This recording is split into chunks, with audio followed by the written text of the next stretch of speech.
I told y'all before it was supposed to the bowl. Nothing but the repeat with Wentz back on the throne. All we do is set trends, so you know what we on. Yep, I'm back with the remix. It's 4th and JAWN.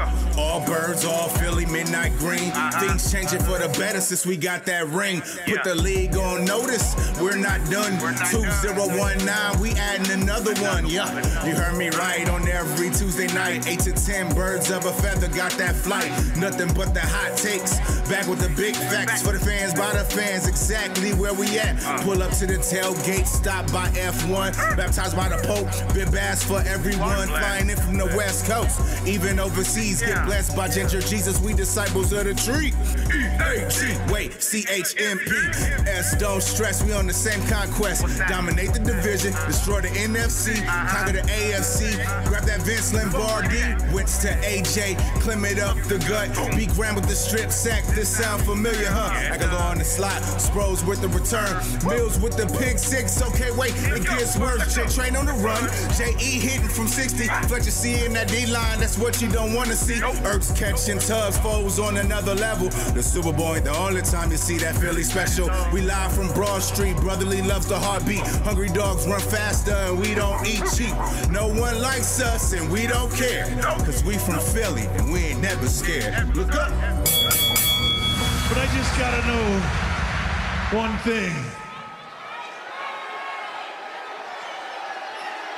Are you ready?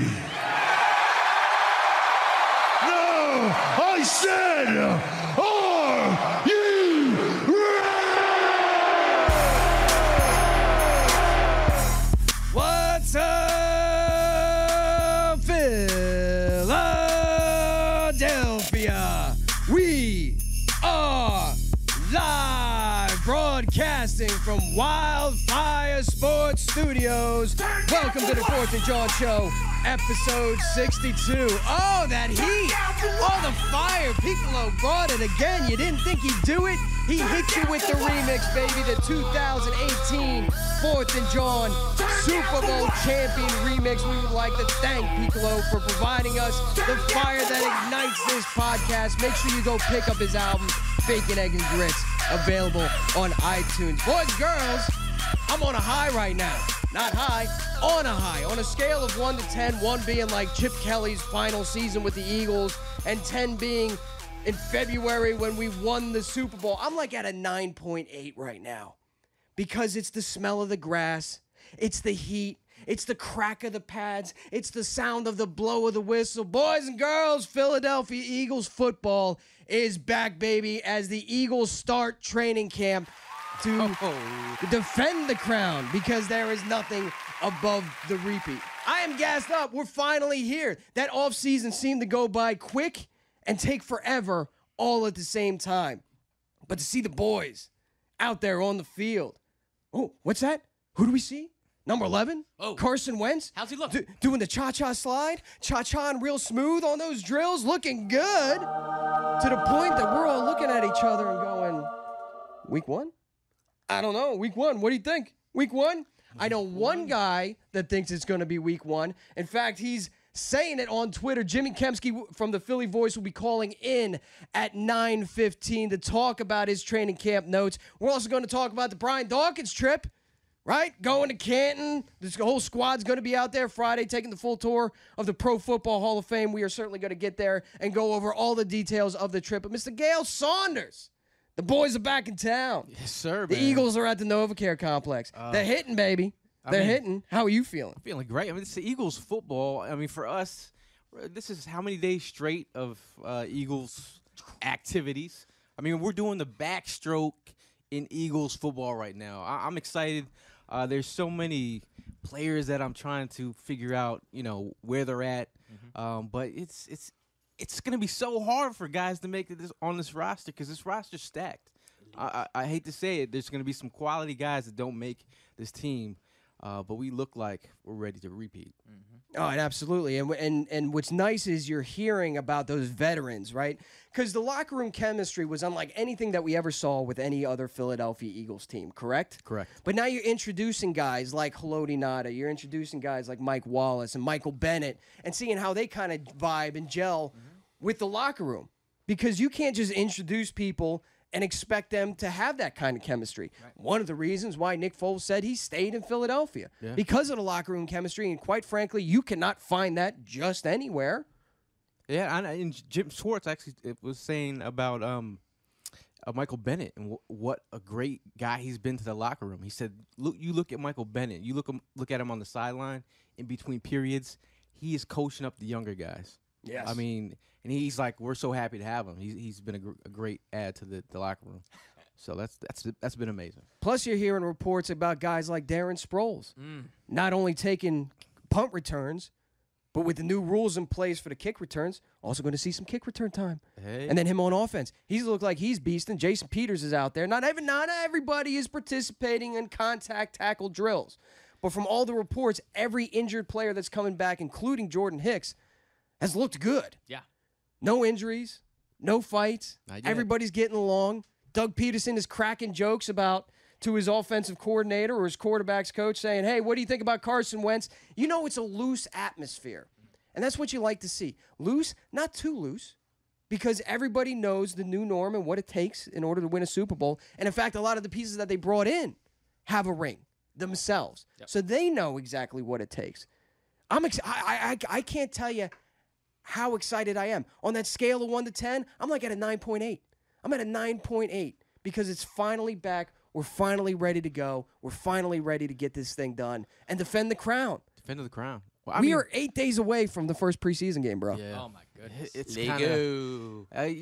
You guys getting the chills yet? I got the Yeah. But then, I hate to go back, but I mean, seeing Brian Dawkins go in, man, I've been thinking about it so much that I'm like, I can't believe we've been blessed with a Super Bowl. We've been blessed with a amazing team. We've been blessed to see Brian Dawkins go in. I mean, and we're going to be all together on a dope-ass road trip and then come back on Sunday open practice. Oh, man. Come Packed on. schedule. I mean, packed. That's a lot of football. When it gets hot out and August starts rolling around, man, the schedule starts getting tight. Yeah. Starts getting tight with everything. And that's how you know it's back, man. I'm at a 9.8. Where you at? Probably 11. You're at 11? You're cranking it to 11? Smell the grass. You know that if you play football, you just know. You just like, put me in, coach. But I have no team to play for. But this is my team right here, 4th and JAWN. Yeah, man. We're about to rock it out, man. We're about to rock it out. Yeah. Another great season. Another great season. Working the social media today is our boy, Philly Mike. Philly, how are you today? Good, guys. Good. So excited for Cam, man. So excited. I just had a quick question for you guys, though. I'm not sure you guys heard about the Chargers cornerback, the starter, Trevor Williams. He got injured at training camp today, and they're saying it's pretty much likely done for a season, torn ACL. Ooh. Yeah. So I've been looking at Twitter a little bit before the show started, and there's a lot of people like taking ideas. Maybe we could trade. Maybe Chargers would be interested in Darby in a trade situation. How would you guys feel about that? This coming close to the season, trading Darby. There is no doubt in my mind that they are going to be looking at every scenario to improve the team. That's Howie's Roseman's job, and he's always done a fantastic job of doing it. In fact, not only is the training camp season, it is fleece season too. So as these teams accrue these injuries and go into the season kind of short-stacked at a position, they're going to be looking at individuals on other teams. They lost Jason Verrett, too. Yes, they did. That's two of them. Their top caliber corners. Obviously, they got to look at the Eagles and like, but you know, again, we're talking about defending the crown. I'm all about the repeat. I mean, I'm not sure. I'm not sure you get rid of Darby. I'm not sure Darby's the guy that you trade because we're still trying to figure out, and we're going to ask Jimmy Kempski about this, how exactly they're playing that nickel position.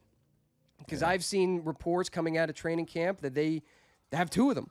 You know, they got their heavy nickel, where they might, you know, they're going to bring Malcolm Jenkins down into the slot. They're going to let a guy like Trey Sullivan take the other safety position, and that's their big nickel or heavy nickel package, right? I've seen reports that Sidney Jones is taking some reps at nickel, and it's so weird too because back, and it was only I say 18 years ago, like it wasn't that long ago, but it was. Back then, there was no like nickel. There was a nickel, but it was your third best corner. Right. You know what I mean? There wasn't a specified position. It wasn't a specified position with a specific set of skills. It was just your third best corner was your nickel corner.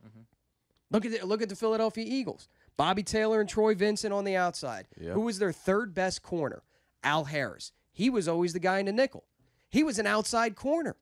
He went to Green Bay and had a pretty long, substantial career as an outside corner. He was just the third best on the Eagles. Hence the reason why he got traded to Green Bay. But as the evolution of the game happened, early 2000s started becoming a more passing league because that was sexier for ratings. Not only that, they implemented the rules in place to make it more advantageous for offenses to pass the ball. You saw the evolution of the slot receiver, where they got smaller, they got faster, they got shiftier. In response, defenses started making smaller, faster, shiftier nickel corners as specialists. You know, you can look down like the first name that comes to mind, not that he was real good at it, but Joselio Hansen, Brandon Boykin. I was going to say Brandon Boykin. Smaller guys who were able to handle that nickel position, at least in traffic, keep up with these smaller wide receivers. And now, like, the nickel position practically a starter. Yeah, Practically a starter. Definitely is. And I think, you know, Schwartz talked about them, you know, cross-training. So a lot of guys are getting worked in. So whether it be Avante Maddox getting some second-team reps, you know, Jalen Mills working in the slot as well. I think in having like, oh man, chills, man. Look, it's been so long since we've had this kind of depth at the cornerback position. But then if you talk about the matchups as they go along with the week in and week out, you can like move Sidney Jones on the outside and Mills on the inside, depending on what matchups you like and which matchups you can take advantage of. But I think the other thing is low-key Darby. I think he's going to have a better year than he had last year. Like, a lot of people were expecting more coming off the injury. I think Darby is really going to shock some folks this season, I think. I do not want to trade him. And then I'm in your camp. And then you also have Russell Douglas, who's also performed well as well. And Mike, to answer your question, if out of all the corners, that would be the one that I would say, hey, San Diego, what do you give me? I agree. Because besides special teams, really, what is Rasul going to give you when you've got three top flight corner? You got Jalen, you got Darby, and you got Jones. And if it's not Jones, it's going to be Malcolm dropping down. Rasul, former second round pick, is going to get lost in the shuffle a little bit. Yeah. And do you recoup another? He wouldn't go for a second round, but let's say a fourth. A fourth for a guy like, would you do it? I would. You got to weigh that against depth, though. I mean, we got depth, man. I mean, this is the deepest defensive backfield. I wouldn't. Not for a fourth. No. Not for a fourth. No. It is fleecing season. That's Fleecing season. Give me a second. Second? A second. But what has he done? Rasul? But what has he done on the field to really warrant that? I mean, he's not like we're gonna get a second, but when you're talking about fleecing and they don't have any corners, give me something because you're desperate. I think he's flashed, but he's definitely been getting burned a little bit. I heard Mike Wallace burn him on a couple plays. That's what he's there for. But he's got that potential, and he is a ball hawking guy. Like he'll go up and get the ball, get the interceptions. But he's one of those guys. Not that I want to get rid of him, but he's one of those guys that they could target. Interesting question. Great question, Mike. Evan Bubblegum here. Barbecue Evan. Hollywood Hearn. Whatever nickname you want to. Of many names. A man of many names working the soundboard. How are you today, sir? I'm doing great. And to touch on what you were talking about earlier, there is nothing like. Let me tell you guys something about when I first started getting involved with 4th and JAWN and meeting everybody down from Twitter. I was going down to these open practices by myself. I was meeting you guys down there. I was a fresh face. Not many people knew me. I don't have much of a Twitter presence, but I got down there, and dude, there is nothing like being inside the state. Dude, I could go there by myself, just hang out inside the stadium. It's like home. There's nothing like being able to be back in the stadium. I love it. And there's going back on what you were saying about Howie Roseman and fleecing season. Man, that season never stops for Howie, man. Like he's working all year round. He's always trying to find the best deal to make our team better. And honestly, our team can't really be.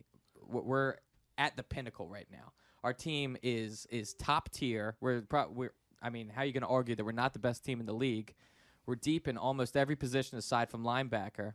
And watching these guys compete for positions, it's just fun. It's fun to know that regardless of who we end up with, we're going to have a solid squad. And you talked about fleecing. I mean, Jason Lacafora from CBS Yes. actually mentioned about Howie Roseman. This is Howie Roseman's season right now. Oh, yeah. This is a key area where Howie likes to make trades. So, I mean, that was... There's a reason why Howie wears the suit and the other guys wear the jerseys. Howie is the professional in the suit at fleecing when it comes to contracts, when it comes to getting players. Yeah, I mean, they traded Alan Barber to Denver for a conditional 7th-round pick. They traded Jordan Matthews in a 3rd-round pick for He got Ronald Darby. Jay Ajayi in the middle of the season Yeah. for a 4th-rounder, I believe. Matt Tobin in the 7th round to Seattle for 5th round. They traded Terrence Brooks for Dexter McDougal. This is the season where Howie makes those trades. He looks where... Do you think other owners look at the caller ID when it's coming in like, Jesus Christ, what is this guy? He's doing like, right he's now? like This friggin' guy. fucking Grim Reaper overhead, Howie. Don't answer it. And you know things are going good at training camp when, I think I touched on it before, when Doug Peterson is cracking jokes and asking his offensive coordinator, like, While "Yo, he's chowing hey, down some water ice. Yeah, how's Carson looking?" That's why it's and I think the beat writers, for as much as we anticipated constant shoving microphones in face and Carson and how does Carson look and how about his knee and what's his timetable, I think a lot of these beat writers are looking at each other like the answer's already in front of you. Yeah. And we talked time and time again about checkpoints in Carson's rehabilitation. If this doesn't say ahead of schedule with 2 tears in his knee, I don't know what is. He looks fantastic out there. You see the video that was posted about the quick feet pocket drill he was doing? Yeah, Dude. cha-cha real smooth though. Dude, Yeah, I mean, he looks good. That knee was looking pretty stable in that video, man. Like, I know he's got the brace on, but dude, he is well ahead of schedule from what it seems. And Doug Peterson talked about, their use of technology. They track the players and see where they're at. Basically, last year they have all the numbers of where Carson Wentz was performing at his peak. So now they can look at him. What kind of measurables are we talking? They Like can- how fast he, they like can- his sprint speed? everything. his- They got everything. They got the numbers. The analytics are crazy these days. So they can see where they can compare Carson to now from here and then last year. And that's why you see him. They're resting him. I mean, that's good. There's contact going on right now. You don't want anybody around those legs. No. And that's like My keep man him- wears red for a reason. Put him on the sideline. I've actually seen that technology when Chip was involved. Really? Yeah, it was kind of like presented to some folks. Okay. And it's actually a 2-part system. One checks all the kind of like the vital signs. Okay. You Is know, it like something if that he they're- wears? Yeah, it's inside the shoulder pads. Okay. So, and every person has their own monitor that gets clipped in there. So, like, in other words, they're measuring how hot you get, all right? Like all the vital signs and heart rate and stuff like that. But then they also have a GPS tracker installed into the shoulder pads, which literally down to inches measures not only your position on the field, how many steps, how many acceleration as well, and burst. Okay. So let's say Carson doesn't have that type of acceleration moving out of the pocket. They can measure that up through different data points from comparing last year to this year, and See if measure he's that. lost some of his quickness or not. And that's that's observations. While all the beat writers are looking at observations, what's on the field, the Philadelphia Eagles analytically are looking at observations based upon the data. But to go to